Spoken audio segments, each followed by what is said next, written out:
Hi, this is Lucia with The Art of Love. This week I have an email from a woman who wonders if she has blown it with a guy. So I will go through her email and let her know what I think. Okay, she begins with, I was in a 5-year relationship. Last September I upset him and we had a few words. I told him I loved him and I would move nearer to him when I was in a better position, which would be soon. He lives around 2 hours from me. He said he didn't believe me. So that's an issue right there. You've been dating for 5 years, and when you tell him that you will soon be moving closer to him, he doesn't believe you. After 5 years together, there's no trust, or he doesn't believe what you say. So that can't be good. Continuing, we didn't communicate for 3 months after he left me. At the end of November, I sent him a poem. Why? Why did you send him a poem? And asked if we could talk and that I still loved him. I got no response. Okay. I then tried 2 weeks later, again left a voicemail and a text asking if we could talk. I got a missed call and the next day I called him 4 times. Why? He called you once, you call him 4 times. That makes you look desperate and needy. And as I've said before, who wants to date someone who's desperate? No one. Continuing, eventually that night he texted.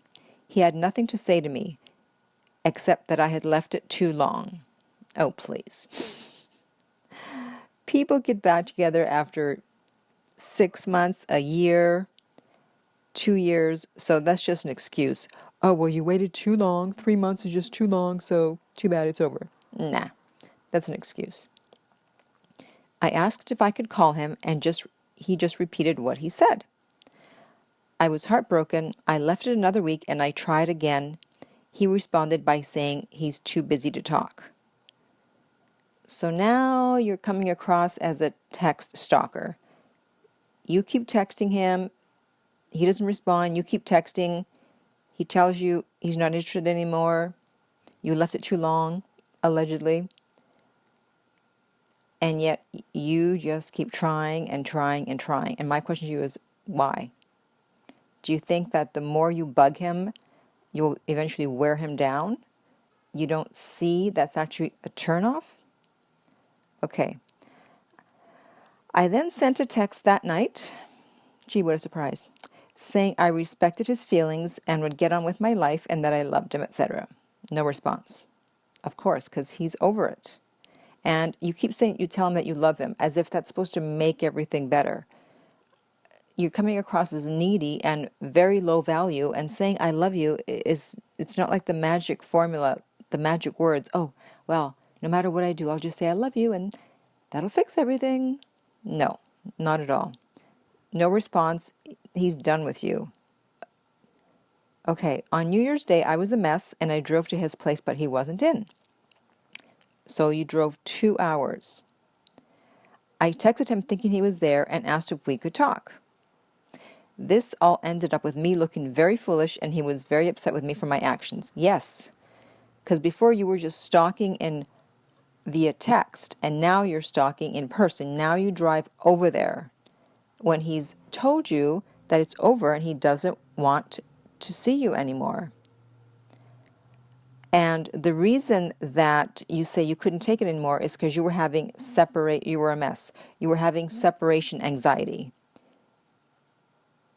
And that's what happens with separation anxiety. You have all these thoughts running around in your head, and you get scared, and fear makes you make bad decisions like driving 2 hours to see someone who does not want to talk to you. You probably have an anxious attachment style. So when you lose someone, you get very anxious, or when you're with someone, you're afraid that you're going to lose them, and you get very anxious. Okay, on the 7th of January, I took off on a 2-week holiday with a friend to gather myself. Good idea.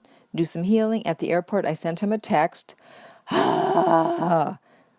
Stop with the texts to say, don't contact me for 2 weeks as I'm away.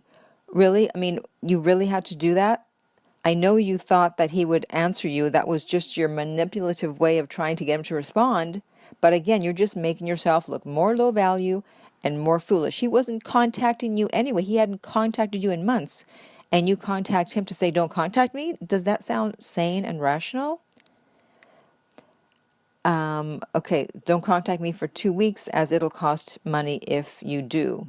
I was trying to regain my dignity and put myself back in his thoughts.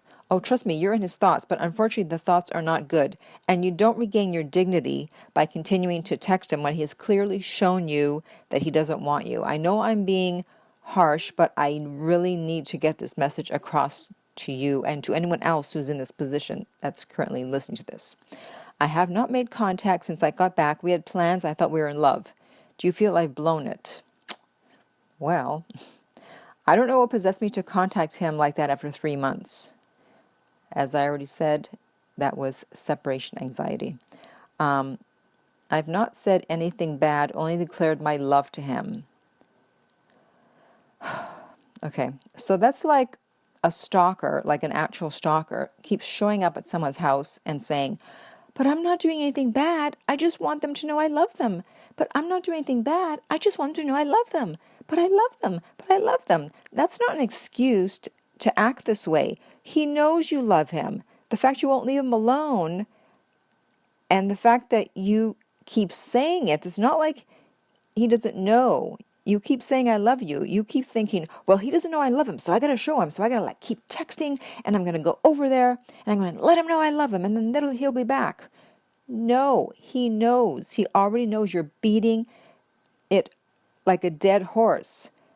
He knows that, well, he doesn't even know if it's love anymore. Now you look like what men call the psycho chick, right? You think you're sane. You think that you just want to show him that you love him. And you probably are sane. You're just a little insane at this moment. But you're coming across as a psycho in his eyes. And he's like, oh my God, when is she going to leave me alone? I told her it's over. She keeps texting me. She shows up here on New Year's Day.